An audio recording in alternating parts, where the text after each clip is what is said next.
A very good morning to all students. In the last video of class 12 business studies, we discussed a new topic of financial management, that is a capital structure. Capital structure refers to the composition of the amount of long-term financing. In other words, we can say that the capital structure refers to the mix between owner's fund and borrowed funds, or it represents the proportion of debt capital and equity capital to make up the total capital of the firm. There are basically two components of the capital structure. The first one is a equity, that is a owner shareholder fund, and second one is a debt, which are known as the borrowed fund. In the last video, we already discussed the optimal capital structure. What is the optimal capital structure? The optimal capital structure when the proportion of debt and equity is such that it result in an increase in the value of equity share, that is the increase in shareholder wealth. यानी एक capital structure को हम optimal की category में तब रखते हैं जब उसमें डेब्ट और इक्विटी का प्रपोर्शन ऐसा हो जिससे कि इक्विटी शेयर की वैल्यू इंक्रीज हो, शेयर होल्डर वेल्थ इंक्रीज हो. After that we discuss this example. With this example, we understand the favorable financial leverage. The favorable financial leverage is a condition when rate of return is more than the cost of debt. So एक बार मैं फिर से revise कर दे रहा हूँ कि we have a example of three companies A, companies B and company C. The total capital of company A, B and C are similar, and EBIT of company A, B and C are similar, but the composition or proportion of debt and equity capital are different among company A, company B and company C, and the rate of interest for company A, company B and C, and the tax rate for the company B and C are similar. Means all the situation, all the external factors was same for all the companies. The total capital, the EBIT, the rate of interest, the tax rate will be same for all the company. But due to the differentiation in its capital structure, we find that the EPS of company A is 15 rupees, the EPS of company B, that is 26.25 rupees, and company C rupees 20. यानी हमने ये देखा कि इसमें सब चीज़ें similar थी. EBIT भी तीनों कंपनी की इक्वल थी, टोटल कैपिटल तीनों कंपनी की अलग थी, इंटरेस्ट का रेट भी तीनों के लिए सेम था, टैक्स का रेट भी तीनों के लिए सेम था.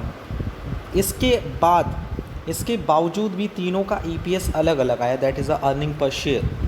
Y it is different? Due to the capital structure. जो कैपिटल स्ट्रक्चर था वो कंपनी ए का जो कैपिटल स्ट्रक्चर था उसमें 10 लाख रुपीज़ टोटली इक्विटी से रिसीव किए गए थे. कंपनी बी के केस में 4 lakh rupees from the equity and 6 lakh rupees from the डेब्ट. And in case of company C, 6 lakh rupees was taken by the shares and 4 lakh rupees was taken by the loan. So due to the change in their composition in capital structure, the proportion of capital, owned capital and debt capital are different for the company A, company B and C. That's why the EPS for the company A, B and C are different. तो इसीलिए हमने आपको बताया था capital structure. देखिए इसमें optimal capital structure कहाँ है.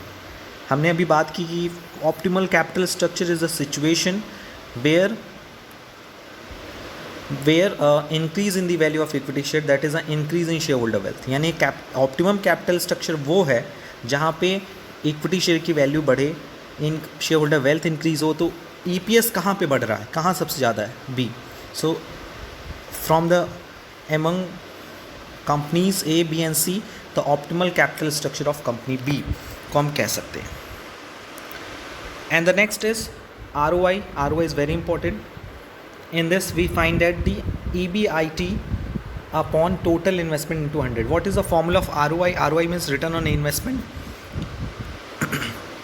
The earning before interest and tax divided by total investment. So in this question we find that कि तीनों company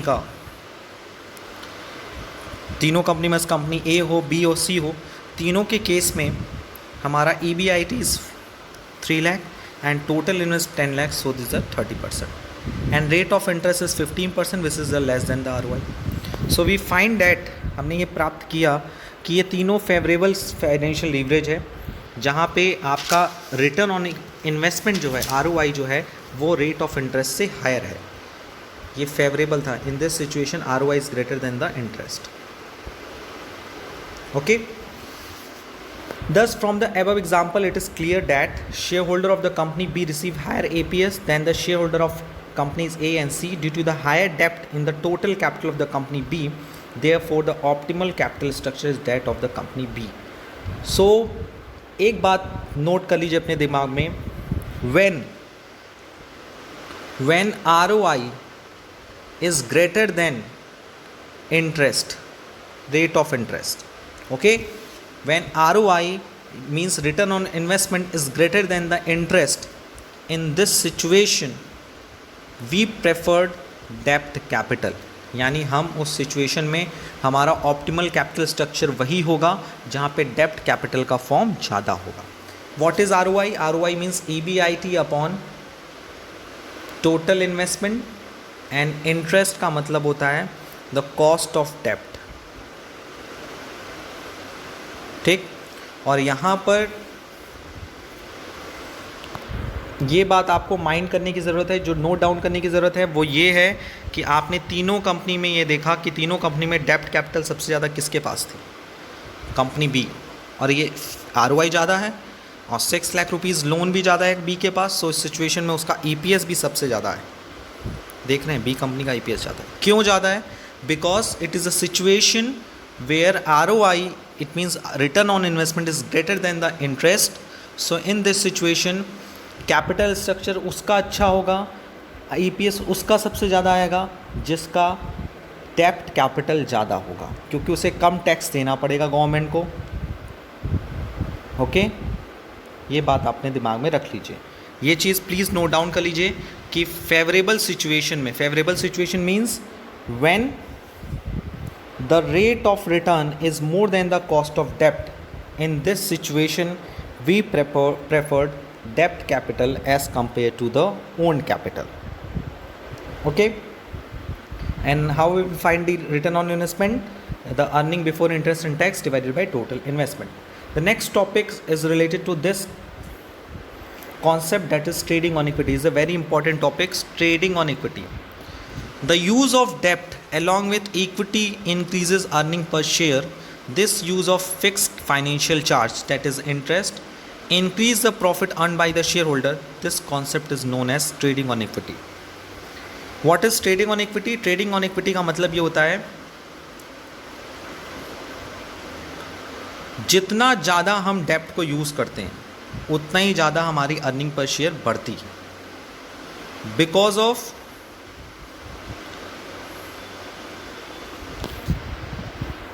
trading on equity is a situation where debt capital is more than the equity capital. What is trading on equity? Trading on equity is a situation where debt capital is more than the owned capital. Please note down this line. What is a trading on equity? Last time I will repeat it. Trading on equity is a situation where debt capital is more than the owned capital. यानी कि ऐसी situation होती है जहाँ पर हमारी equity capital कम होती है और बोरोड कैपिटल ज़्यादा होती है. एक बात तो ये होगी, trading on equity is favourable. When trading on equity is favourable means कब हमें डेप्ट कैपिटल ज़्यादा रखनी चाहिए, कब डेप्ट कैपिटल कम रखनी चाहिए. तो trading on equity is favourable. It means डेप्ट capital is more than the owned capital where the return on investment is greater than the interest rate. ये मैं जो कुछ आपको बता रहा हूँ ना, ये all the lines is very important for you to solve the practical problem related to the financial management. When we solve the case studies, when we take a decision regarding the investment, so this kind of lines will help to you solve the different kinds of questions. So trading on equity is a situation where debt capital is more than the equity capital, the one part. Second is trading on equity is favorable when return on investment is greater than the interest rate on debt. Okay, तो trading on equity ऐसी situation है जहां हमारी डेब्ट capital ज़्यादा होती है, equity capital कम होती है, और ये ट्रेडिंग ऑन इक्विटी हमें तभी प्रेफर्ड करते हैं, हम अपनी डेब्ट कैपिटल तभी ज़्यादा रखते हैं जब रिटर्न ऑन इन्वेस्टमेंट हमारे रेट ऑफ इंटरेस्ट या इंटरेस्ट रेट से ज़्यादा होता है. आते हैं दूसरे केस पे, the case of unfavourable financial leverage. Unfavourable financial leverage means the above example have shown the favorable effect because the rate of interest paid on the debt is lower than the return on investment. इससे पहले हम लोगों ने देखा जो भी cases था वो फेवरेबल क्यों था, बिकॉज ऑफ वहाँ रेट ऑफ इन्वेस्टमेंट जो था वो हायर था in comparison to the interest rate. हमने देखा प्रीवियस क्वेश्चन में कि rate of interest is 30%, whereas the tax rate is 15%. That's why this situation is called favorable financial leverage, and in case of favorable financial leverage we followed the trading on equity. Trading on equity is a situation where the debt capital is more than the equity capital. It means we prefer to debt capital as compared to the own capital. Let's we take the another example of unfavorable financial leverage. The unfavorable financial leverage is a situation whereas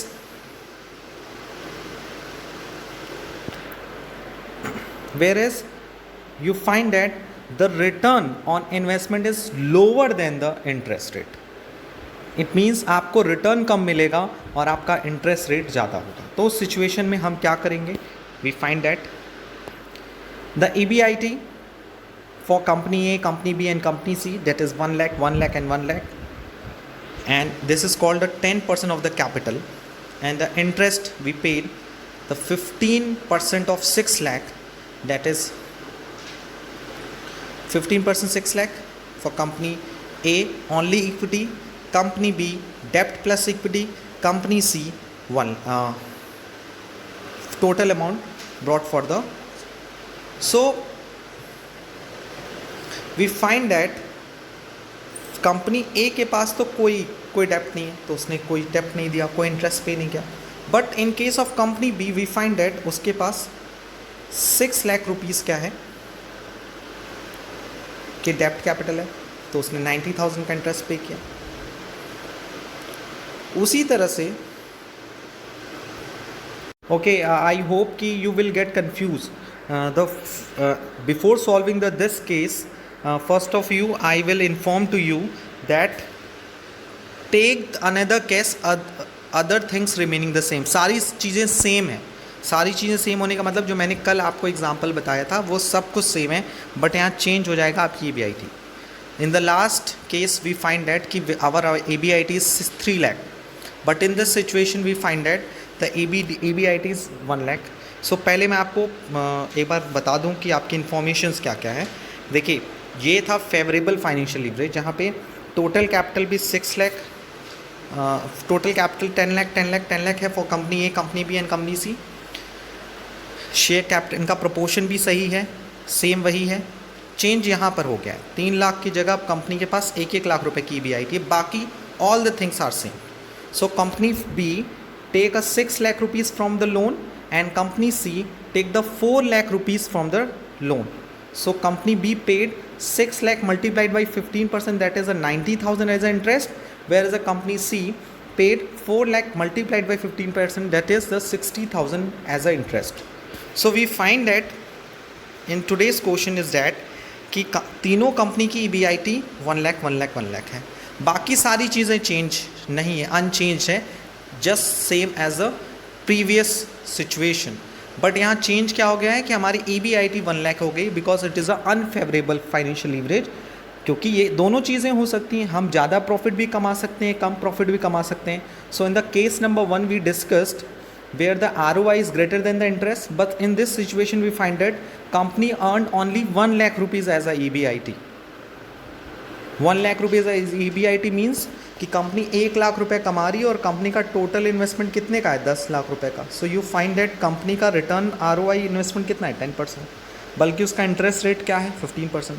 So it is a situation where a debt cost या interest rate is higher than the return on investment. It is called the unfavorable financial leverage. So in this situation, first of all, we take the EPS. So first of all, the EBIT for company A 1 lakh, company B 1 lakh, and company C 1 lakh. Second is interest. Company A does not take any kind of debt capital. For company B take the 6 lakh rupees from the loan capital, so it paid the 90,000 as interest, whereas the company C paid 60,000 as interest. So the earning after tax, earning after interest, that is for company A 1 lakh, company B is 10,000, and company C is a 40,000. So the tax is, for company A, tax rate is similar as per the previous situation.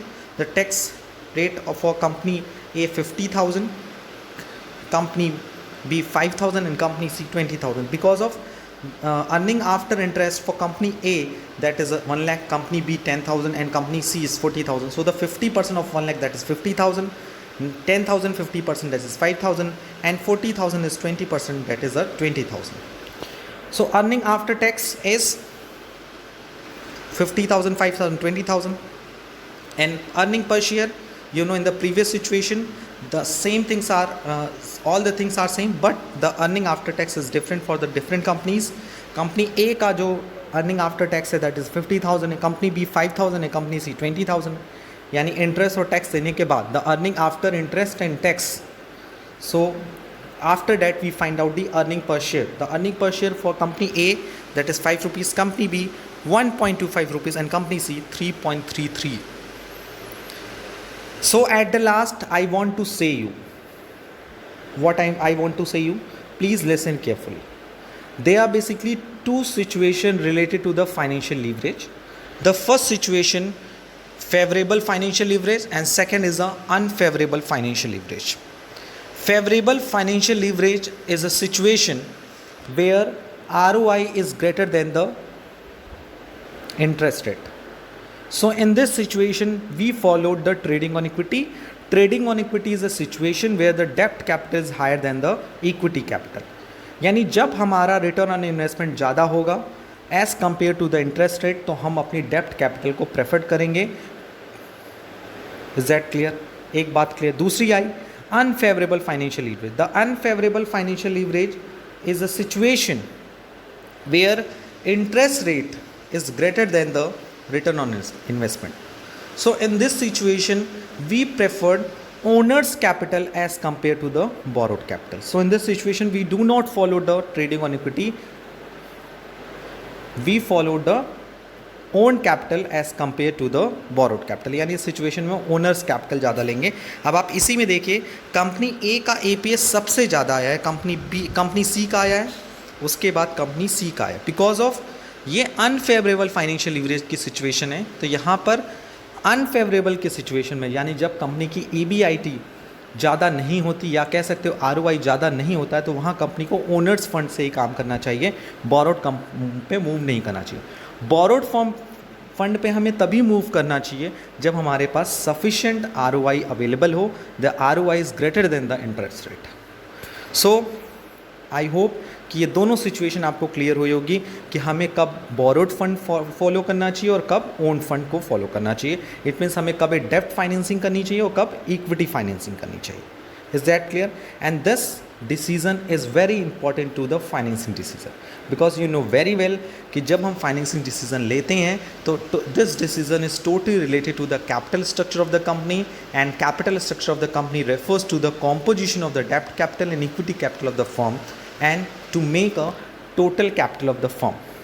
So it is very important कि company का capital structure ऐसा हो जहां company का EPS maximise हो, company के share holders की value increase हो, एज वेल एज उनकी वेल्थ भी इंक्रीज हो. So we can say that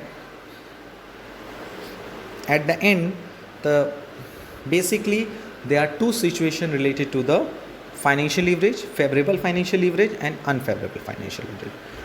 Okay, so we move to the next topic. The next topic is factor affecting capital structure. What are the factors affecting capital structure? You know, when we take the decision related to the investment, when we take the decision related to the financing, and when we take the decision related to the dividend, so there are various kind of factors which influence the such kind of decision. So as well as some of the important factors which affect the capital structure, which are as follows. The first one is cost of debt. You know very well, when the cost of debt is higher, so in this situation company follow the owner's capital, and when the cost of debt is lower, so in this situation company follow the borrowed fund. The next one is cost of equity.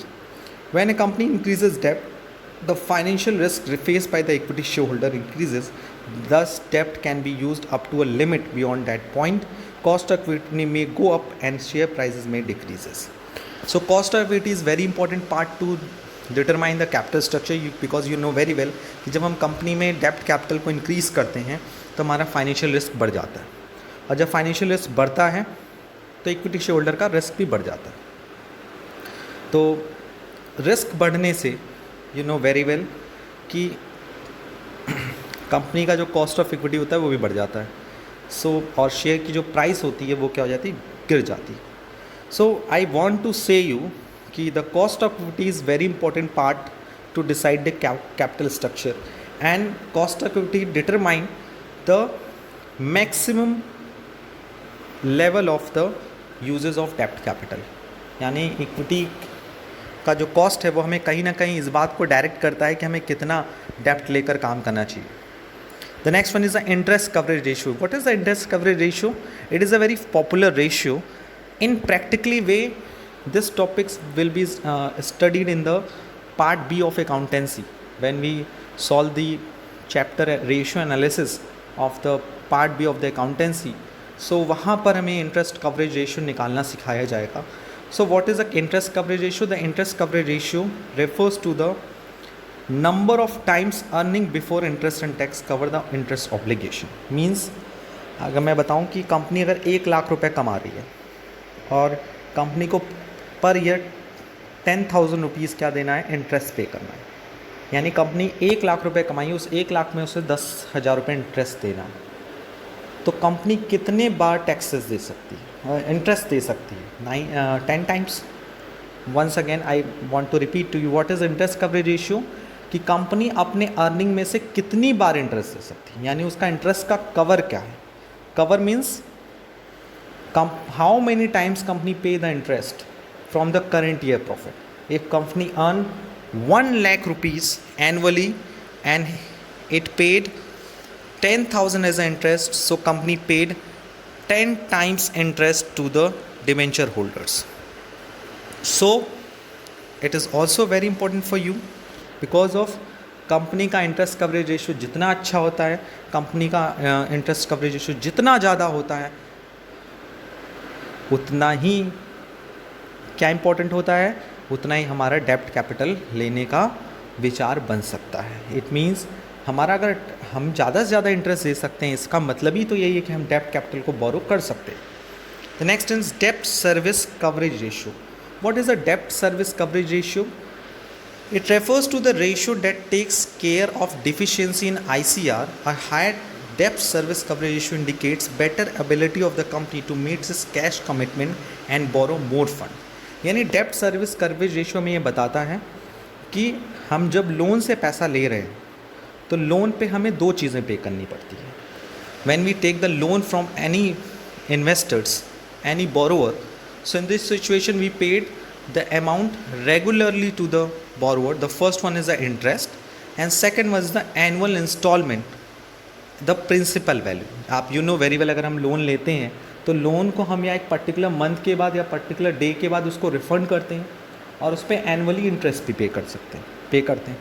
So dept service coverage ratio में बताता है कि company अपने interest as well as अपनी instalment को देने में कहाँ तक सक्सेसफुल है.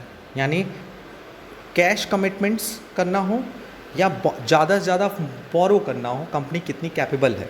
सो इंटरेस्ट डेप्ट सर्विस कवरेज रेशियो हमें ये बताती है कि कंपनी डेप्ट लेने के लिए कैपेबल है या फिर नहीं। सो थ्योरेटिकल वे में अगर आप ये समझ लीजिए कि इंटरेस्ट कवरेज रेशियो में ये बताता है कि कंपनी अपनी करंट ईयर की प्रॉफिट से कितनी बार इंटरेस्ट दे सकती है। जितना ज़्यादा ICR होगा उतना ही ज़्यादा कंपनी बोरो मनी ले सकती है, मनी बोरो कर सकती है। एंड डेप्ट सर्विस कवरेज रेशियो में बताता है कि कंपनी रेगुलर कैश पेमेंट्स करना हो या इंस्टॉलमेंट का पेमेंट करना हो टू द बोरोवर्स, तो वो कितने कैपेबल है। सो इसकी हेल्प से हमें डेप्ट सर्विस कवरेज रेशियो पता चलता है, यानी डेप्ट capability of the company will be determined due to the DSCR. So high DSCR indicates the takes more and more borrow money, and lower DSCR refers to the lower borrower money from the creditors. So next is the cash flow position. You know very well, financing decision में हमने बात किया है कि cash flow position भी very important, because हमें regularly interest pay करना पड़ता है। Return on investment, this is very important, because हम लोगों ने अभी favourable and unfavourable financial leverage की सिचुएशन पढ़ी है। The favourable financial leverage is a situation where ROI is greater than the interest, so we preferred the डेप्ट capital, and when ROI is lower than the interest rate, so we prefer the owns capital.